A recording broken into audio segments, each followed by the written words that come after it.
Assalamualaikum warahmatullahi wabarakatuh. Selamat pagi semuanya.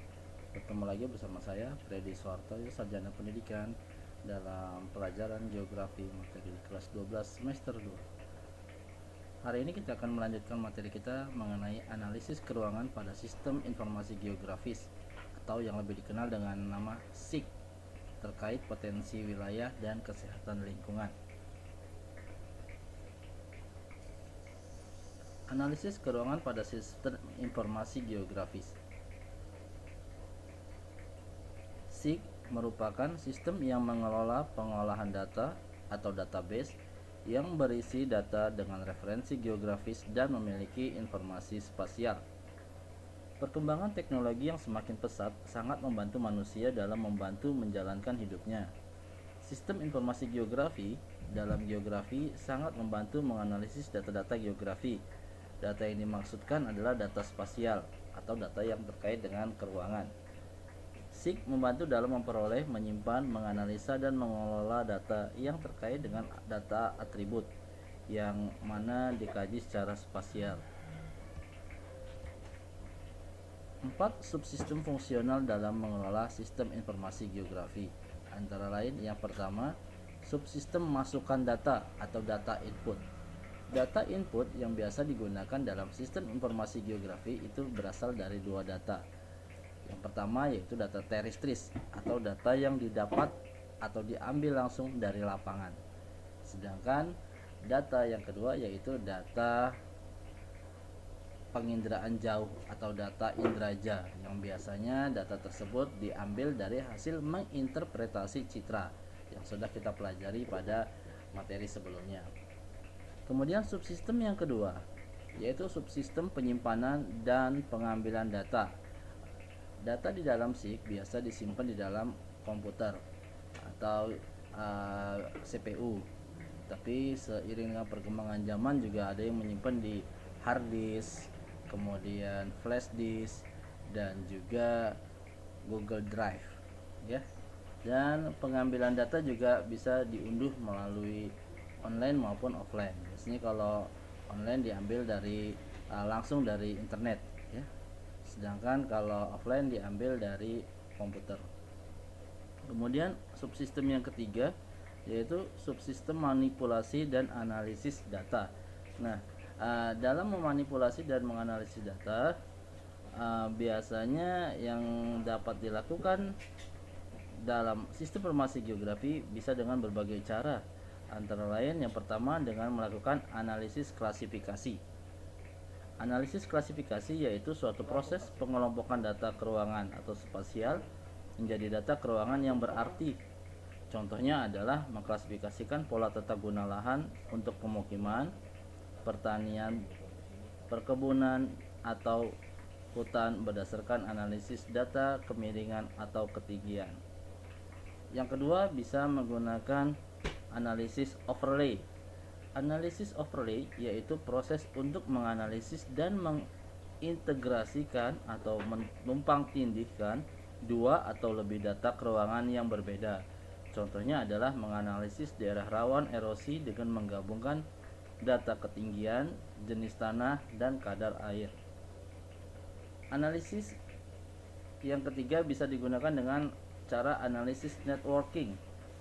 Proses ini merupakan analisis yang bertitik tolak pada jaringan yang terdiri dari garis-garis dan titik-titik yang saling terhubung. Analisis ini sering sekali dipakai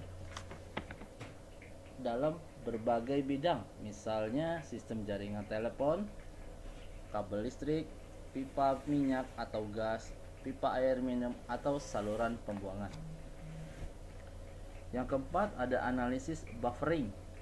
Analisis ini menghasilkan sebuah penyangga yang bisa berbentuk lingkaran atau poligon yang melingkupi suatu objek sebagai pusatnya, sehingga kita bisa mengetahui berapa parameter objek dan luas wilayahnya. Buffering misalnya dapat digunakan untuk menentukan jalur hijau kota, menggambarkan zona ekonomi eksklusif suatu negara, mengetahui luas daerah tumpahan minyak di laut, atau untuk menentukan lokasi pasar. Analisis yang kelima yaitu analisis 3 dimensi. Analisis ini sering digunakan untuk memudahkan pemahaman karena data keuangan divisualisasikan dalam bentuk 3 dimensi, menyerupai bentuk sebenarnya. Penerapannya bisa digunakan misalnya untuk menganalisis daerah yang rawan terkena aliran lava jika gunung api akan meletus. Kemampuan SIG dalam mengelola data spasial dimanfaatkan untuk beberapa kepentingan. Kemudian subsistem yang keempat yaitu subsistem penyajian data atau data output. Data output ini bisa berupa data digital, yaitu data yang masih berupa data yang masih terdapat berupa file, dan juga ada data manual, berarti dia yang sudah di print atau ya yang sudah dicetak gitu. Jadi itulah 4 subsistem fungsional dalam mengelola SIG. Oke, kita lanjut. Analisis keruangan pada sistem informasi geografi terkait potensi wilayah. Kemampuan sistem informasi geografi dalam mengelola data spasial dimanfaatkan untuk berbagai kepentingan, antara lain sebagai berikut. Selain untuk penggunaan tata guna lahan dalam pengembangan potensi wilayah, SIG dapat juga digunakan untuk mengetahui persebaran kondisi sosial, ekonomi, dan budaya dari penduduk suatu wilayah. Adapun contoh pemanfaatan SIG antara lain adalah sebagai berikut. SIG untuk inventarisasi sumber daya alam. Secara sederhana, manfaat SIG dapat dalam data kekayaan sumber daya alam dapat digunakan sebagai berikut. Yang pertama, untuk mengetahui persebaran berbagai sumber daya alam. Misalnya minyak bumi, batu bara, emas, besi, dan barang tambang lainnya. Kemudian bisa juga digunakan untuk mengetahui persebaran kawasan lahan, misalnya kawasan lahan potensial dan lahan kritis, kawasan hutan yang masih baik dan hutan rusak, kawasan lahan pertanian dan perkebunan, pemanfaatan perubahan penggunaan lahan. Pemetaan geologi yang digunakan untuk kepentingan eksplorasi penanggulangan bencana alam. Kemudian pemantauan daerah pasang surut guna mengembangkan lokasi pertanian atau kepentingan lain. Kemudian pemetaan kesuburan tanah yang sangat diperlukan bagi usaha pertanian. Sedangkan SIG untuk perencanaan pembangunan bisa juga digunakan sebagai contoh adalah pembangunan tempat sampah misalnya ya. Nah, contohnya kriteria-kriteria yang bisa dijadikan parameter antara lain data di luar area pemukiman, berada dalam radius 10 meter dari genangan air, berjarak 5 meter dari jalan raya. Nah, itu misalnya contoh untuk pembangunan tempat sampah. Kemudian SIG juga bisa digunakan untuk perencanaan tata ruang. Untuk bidang perencanaan tata ruang, SIG digunakan untuk perencanaan tata ruang wilayah, misalnya untuk menganalisis dampak lingkungan, daerah serapan air, kondisi tata ruang kota, dan masih banyak lagi. Penataan ruang menggunakan SIG akan menghindarkan terjadinya banjir, kemacetan, infrastruktur, dan transportasi hingga pembangunan perumahan dan perkantoran, perencanaan kawasan industri, kawasan pemukiman, serta penataan sistem dan status pertanahan.